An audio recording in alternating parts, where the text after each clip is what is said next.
नमस्कार। मेरा पूरा देश सुन रहा है। राष्ट्र की आवाज 140 करोड़ लोगों की, एक ही आवाज।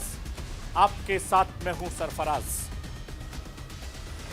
मैं सरफराज सैफी आपको बताना चाहता हूं, हिंदुस्तान में लोकसभा चुनाव के बीच देश की राजधानी दिल्ली में इस वक्त महिला सम्मान का मुद्दा गरमाया हुआ है, छाया हुआ है। देश की राजधानी दिल्ली की सियासत का केंद्र अचानक से स्वाति मालीवाल बन गया। मुख्यमंत्री हाउस में हुए स्वाति मालीवाल के साथ बदसलूकी को लेकर दिल्ली का सियासी पारा हाई है। मुख्यमंत्री अरविंद केजरीवाल से सवाल पूछे जा रहे हैं।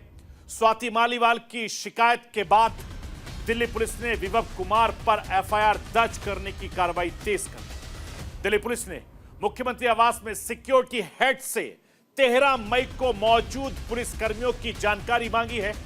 इसके साथ ही सीएम हाउस में मौजूद कर्मचारियों के बयान दर्ज किए गए। लेकिन सवाल उठता है कि स्वाति मालीवाल ने एफआईआर दर्ज कराने में देर क्यों?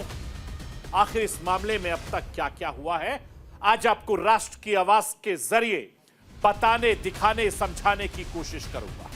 ये वही स्वाति मालीवाल है जिसे लेकर दिल्ली के मुख्यमंत्री अरविंद केजरीवाल लेडी सिंघम कहा करते। अब उनकी पार्टी स्वाति मालीवाल को झूठा बता रही है और बीजेपी का मोहरा बता रही है।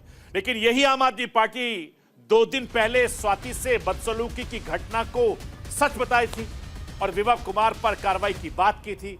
ऐसे में सवाल केजरीवाल के घर के अंदर हुई वारदात का पूरा सच क्या है, यह देश जानना चाहता है। क्या चुनाव प्रचार के लिए जमानत पर छूटे केजरीवाल अब नए कांड में फंसने वाले हैं?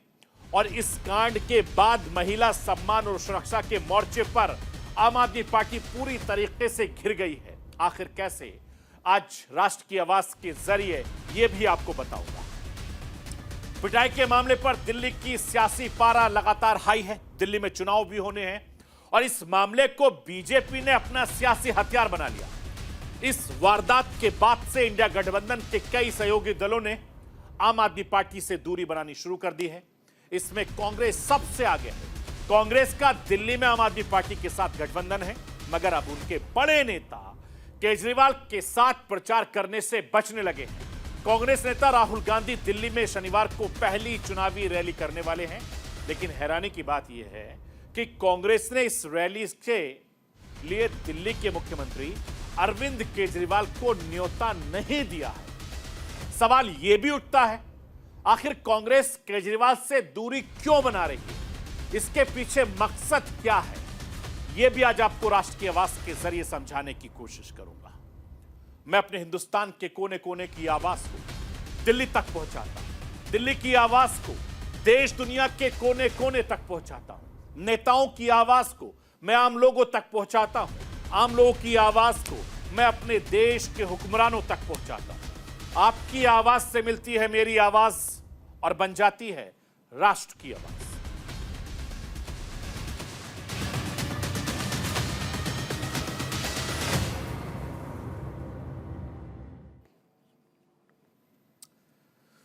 दो 2024 की चुनावी जंग में अचानक से दिल्ली महिला आयोग की पूर्व अध्यक्ष, आम आदमी पार्टी की राज्यसभा सांसद स्वाति मालीवाल एक बड़ा मुद्दा बन गई। दिल्ली के मुख्यमंत्री अरविंद केजरीवाल के सवाल पूछे जा रहे हैं और बीजेपी के बड़े बड़े नेता स्वाति मालीवाल के मुद्दे पर प्रेस कॉन्फ्रेंस कर आम आदमी पार्टी को घेर रहे हैं, हमला कर रहे हैं। सोमवार को स्वाति मालीवाल मुख्यमंत्री केजरीवाल से मुलाकात करने के लिए उनके घर पहुंची थी। स्वाति मालीवाल सीएम केजरीवाल का इंतजार कर रही थी। तभी केजरीवाल के करीबी विभव कुमार वहां पर पहुंचे और स्वाति मालीवाल से बदसलूकी करने लगे। यह दावा किया है उन्होंने। स्वाति मालीवाल ने विभव कुमार पर गाली गलौज और मारपीट का गंभीर आरोप लगाया। इसके बाद दिल्ली का सियासी तापमान हाई हो गया। सीएम हाउस में पिटाई कांड आम आदमी पार्टी के लिए मुसीबत बनकर एक नया राउंड लेकर आई है और इस घटना के बाद 2 दिन तक स्वाति मालीवाल सामने नहीं आई। अब स्वाति मालीवाल ने सीएम हाउस पर हुए मारपीट और बदसलूकी में लिखित एफआईआर दर्ज कराई है। एफआईआर दर्ज करने के बाद दिल्ली पुलिस पूरे मामले की तफ्तीश में जुट गई है। मैं आपको यह बताना चाहता हूं, दिल्ली पुलिस ने विभव कुमार के खिलाफ धारा 354 यानी किसी महिला की गरिमा को ठेस पहुंचाने के इरादे से उस पर हमला करना, यानी धारा 506 जान से मारने की धमकी, धारा 509 अभद्र कमेंट करना, धारा 323 मारपीट करने जैसे संगीन में मामला दर्ज कर लिया है और दूसरे कई गंभीर धाराओं के खिलाफ एफआईआर दर्ज की गई है। स्वाति मालीवाल ने 2.5 पेज की लिखित शिकायत में विभव कुमार पर कई संगीन आरोप लगाए हैं और 13 मई को सीएम हाउस में हुए घटना की पूरी जानकारी दी। अपनी शिकायत में स्वाति मालीवाल ने डिटेल्स में बताया कि उस दिन उसके साथ क्या कुछ हुआ था।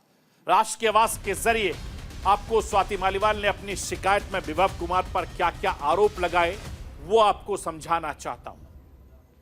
स्वाति मालीवाल ने दिल्ली पुलिस को दी गई एफआईआर में जो बड़ी बातें कही हैं उसमें लिखा गया है कि 13 मई को सुबह 9 बजे स्वाति मालीवाल सीएम हाउस के घर गई थी। स्वाति ड्राइंग रूम में सीएम का इंतजार कर रही थी।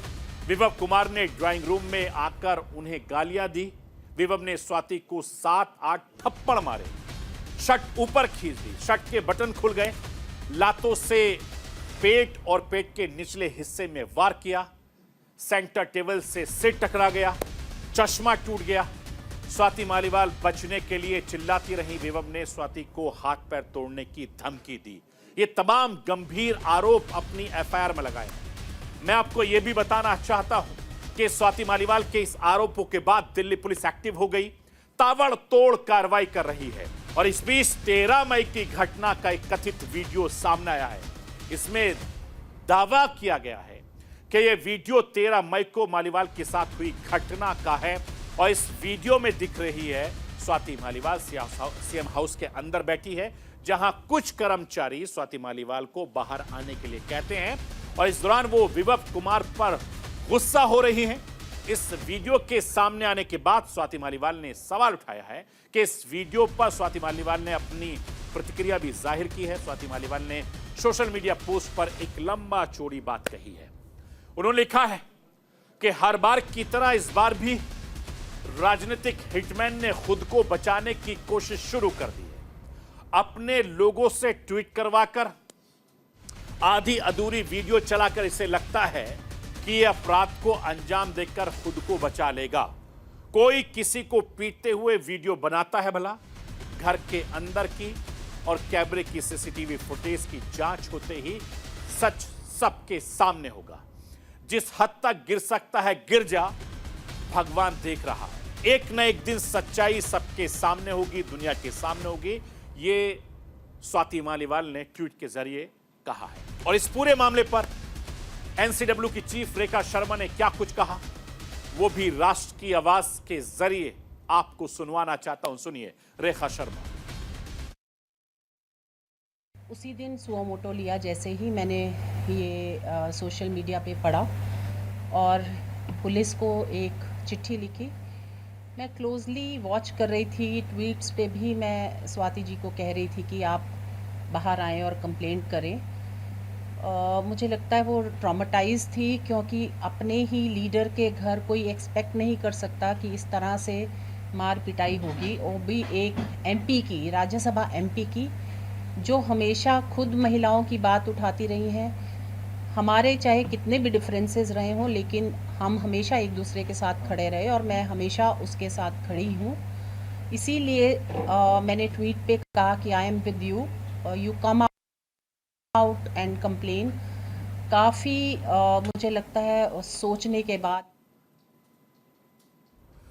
मैं आपको ये बताना चाहता हूं कि जिस स्वाति मालीवाल को कभी लेडी सिंघम दिल्ली के मुख्यमंत्री अरविंद केजरीवाल बताते रहे, आज उसी केजरीवाल के लेडी सिंघम ने केजरीवाल के करीबी पर गंभीर आरोप लगाए हैं और केजरीवाल चुप्पी साधे हुए हैं। जिस स्वाति मालीवाल पर दिल्ली की सियासत उबाल मार रही है, बीजेपी लगातार सवाल पूछ रही है, उस पर दिल्ली के मुख्यमंत्री खामोश हैं। हालांकि घटना के बाद आम आदमी पार्टी के नेता संजय सिंह ने विभव कुमार पर कार्रवाई का भरोसा दिया था, लेकिन उसके अगले दिन ही आरोपी विभव कुमार सीएम केजरीवाल के साथ नजर आए। केजरीवाल जब समाजवादी पार्टी के प्रमुख अखिलेश यादव के साथ साझा प्रेस कॉन्फ्रेंस करने के लिए लखनऊ पहुंचे थे तो विभव कुमार भी उनके साथ मौजूद थे। इसके बाद सवाल उठने लगा कि जिस मुख्यमंत्री के ड्राइंग रूम में महिला सांसद की बुरी तरीके से पिटाई का आरोप लगा है, उस आरोपी को कार में लेकर सीएम चुनाव प्रचार करते हैं और जब प्रेस कॉन्फ्रेंस में सवाल पूछा जाता है तो माइक कभी लेफ्ट कर देते हैं, कभी राइट कर देते हैं, सवाल को टाल देते हैं। मैं आपको दिखाना चाहता हूं कि लखनऊ में जो प्रेस कॉन्फ्रेंस हुई थी उस सवाल को किस तरीके से टाला गया, आप खुद देखिए। अरविंद जी, स्वाति मालीवाल के मामले में अभी तक आप कुछ बोले नहीं है। आपके ओर से आपके साथ में स्वाति मालीवाल के मामले में अभी तक, अरे उससे ज्यादा जरूरी और चीजें भी हैं, कागज हम निकाल लिए। अरविंद जी, आज आपके साथ में वो है, आज आपके साथ में भी आए आपके, भाजपाई किसी के सगे नहीं है। क्या बोलेंगे स्वाति मालीवाल के मामले में, क्या बोलेंगे आप? ये है कि भाजपाई किसी के सगे नहीं है और भाजपाई झूठे मुकदमे लगाने वाला गैंग है। केजरीवाल के आपके साथ घूम रहे हैं, उनके लिए क्या कहेंगे? हाँ बोल दो। बोल रहे हैं, बता संजय जी, आपने बात कही थी। हाँ मैं बोल रहा हूँ। एक शब्द नहीं बोलते। आम आदमी पार्टी हमारा परिवार है।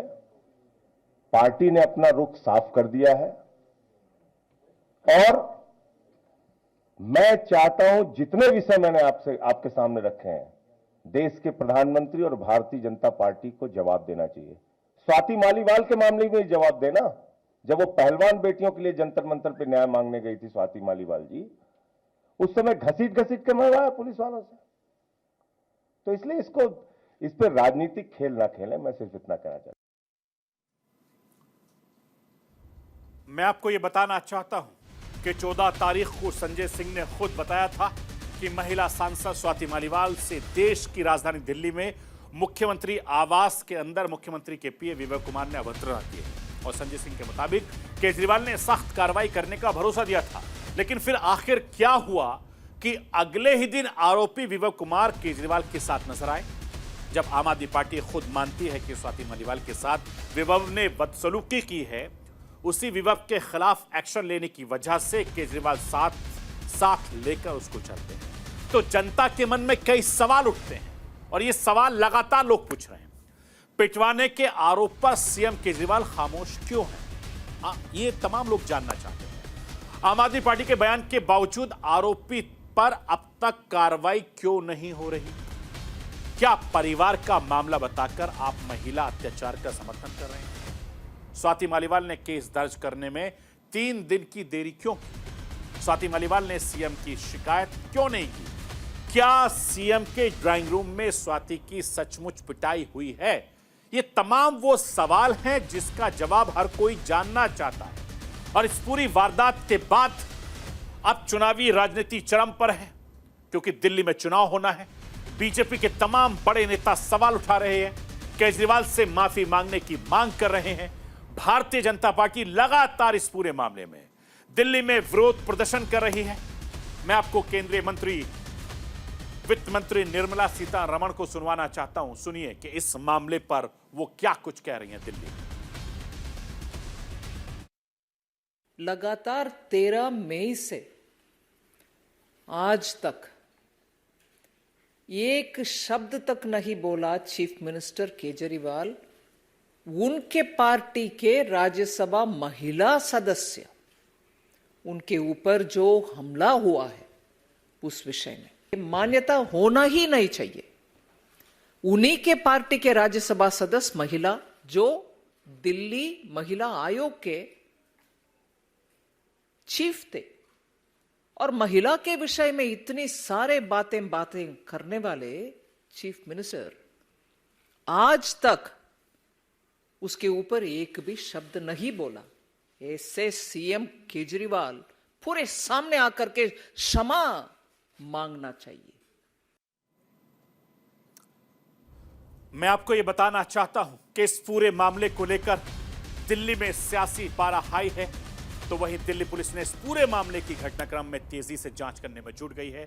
बदसलूकी मामले में दिल्ली पुलिस एक्शन मोड पर आ गई है। पिछले 12 घंटे में ताबड़तोड़ कदम उठाए जा रहे हैं।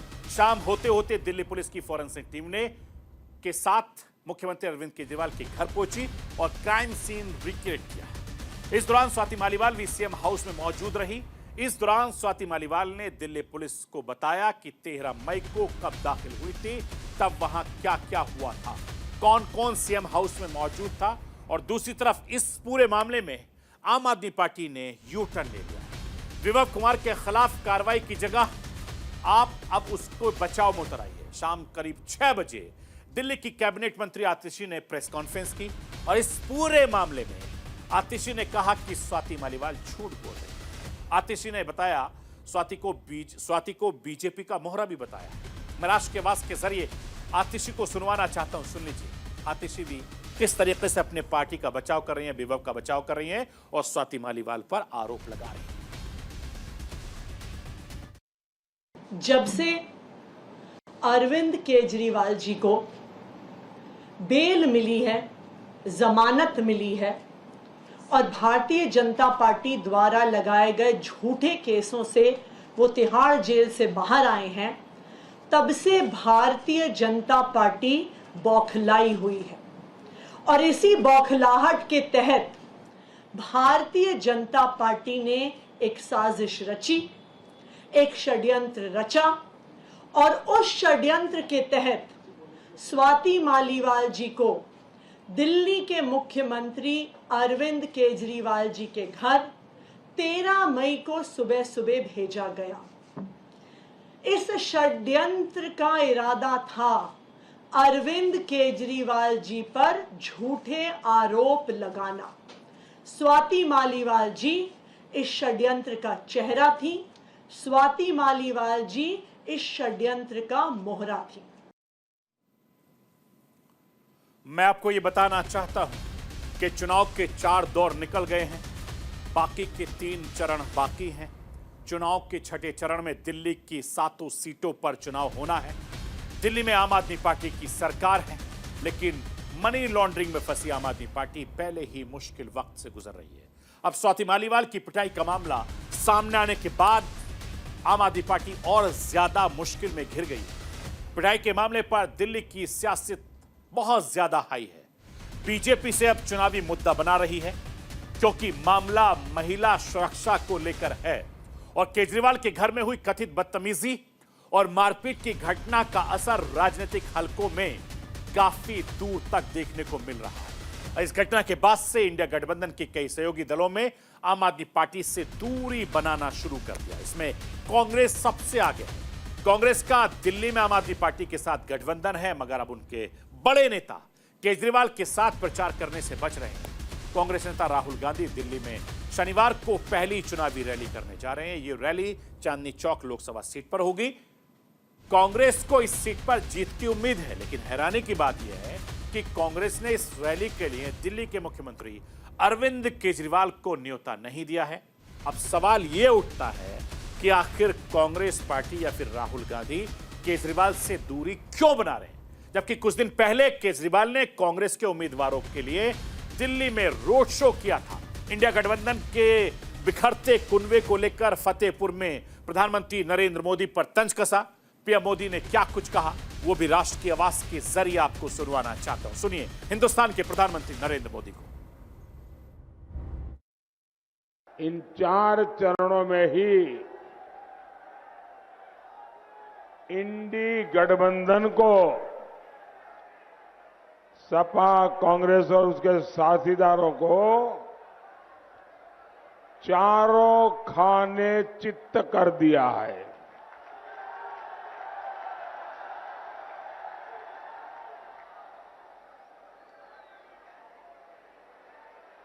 भानुमति का कुनबा बिखरने लगा है। उसने हथियार डाल दिए हैं। मैं आपको यह बताना चाहता हूं कि पश्चिम बंगाल के मुख्यमंत्री ममता बनर्जी ने इंडिया गठबंधन से अभी से दूरी बना ली है। टीएमसी प्रमुख ममता बनर्जी ने साफ कर दिया है कि अगर केंद्र में इंडिया ब्लॉक की सरकार बनती है तो उनकी पार्टी बाहर से समर्थन देगी। अब जिस तरीके से कांग्रेस दिल्ली में आम आदमी पार्टी से दूरी बना रही है, उसके बाद से बीजेपी इंडिया गठबंधन पर लगातार हमलावर है। और मैदान छोड़कर भागने का आरोप लगा रही है। दिल्ली में अभी चुनाव होने बाकी हैं और सियासत अभी इस मुद्दे पर और ज्यादा देखने को मिलेगी। आप देखते जाइए आगे क्या क्या होता है। ये चुनाव है, नेताओं से क्या कुछ ना करवा दे। तो ये थी राष्ट्र की आवाज। बाकी खबरों के लिए आप बने रहिए न्यूज़ इंडिया के साथ। सोमवार रात 9 बजे फिर होगी मुलाकात।